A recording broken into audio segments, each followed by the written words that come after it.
Today we're talking about breakers and fuses, why they trip or break, and how to reset and fix that. Now, in the most basic and simple of terms, what's a breaker and what's a fuse? So a breaker is essentially, there's too much power going through a line. Because that line is heated up, it goes ahead and goes, oh, this is too much power. It's gonna go ahead and trip, essentially. And if the breaker is normally like this, it's just gonna kind of click down a little tiny bit. And usually if you run your hands along all the breakers, because they're all on a line, we can feel which one is tripped, and then we can go ahead and then turn it off, then back on again, and off we go. Now, so long as we're not pulling more power than that breaker is rated for, we can go ahead and reset, and we're all good, off we go. Now, this might happen, let's say we start the microwave and you're running a hairdryer, and they're both on the same circuit, the same line. It'll go ahead, it'll trip.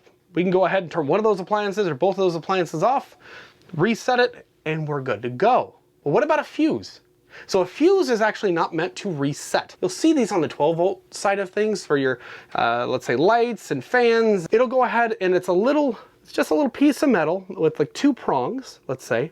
And when it breaks, because it gets too overheated, because too much power is flowing through, there's different ratings, it'll go ahead and it'll break. So we go ahead and pull the broken one out, and then replace it with a brand new one of like size. If they continue to break or blow, we want to figure out why that is.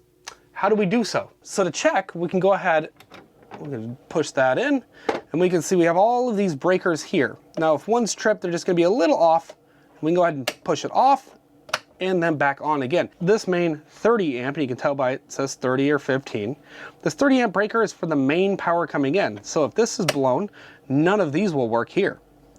We have a 20 amp breaker for the air conditioner with a hot water heater, plugs, etc. Right? And so if one's not working, we can come in here, check, and if it's reset like that, turn it off, turn them back on. There we go. Now, what about fuses? So we can go ahead and to pull a fuse, we just get in there, and you can also use pliers and such. If a fuse is blown, typically it's going to have a little LED light, but if you shine a light through this, you can actually see whether or not they're still making a good connection in there. If it is blown, you'll sometimes see kind of a burn mark, or you'll see a gap between that little line right there. We want to go ahead and we want to replace that. And this is a little common blade fuse style. And you can get a whole pack of these guys for relatively inexpensive. You go ahead and you pull the one out, grab the exact same size. You never want to upsize these. So this one, for example, is a blue, it's a 15 amp breaker. Want to go ahead and replace it with the exact kind, and then just slot that right back in there.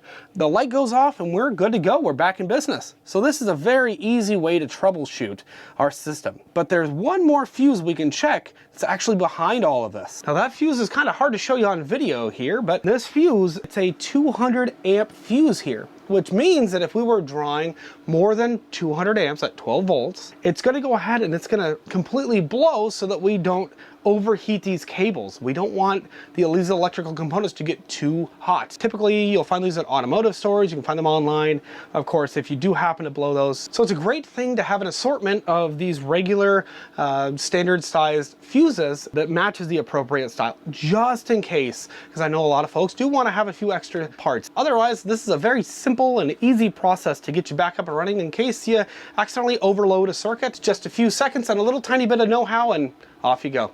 Thanks for watching. Hopefully this is helpful, and we'll see you in the next video. Bye, guys.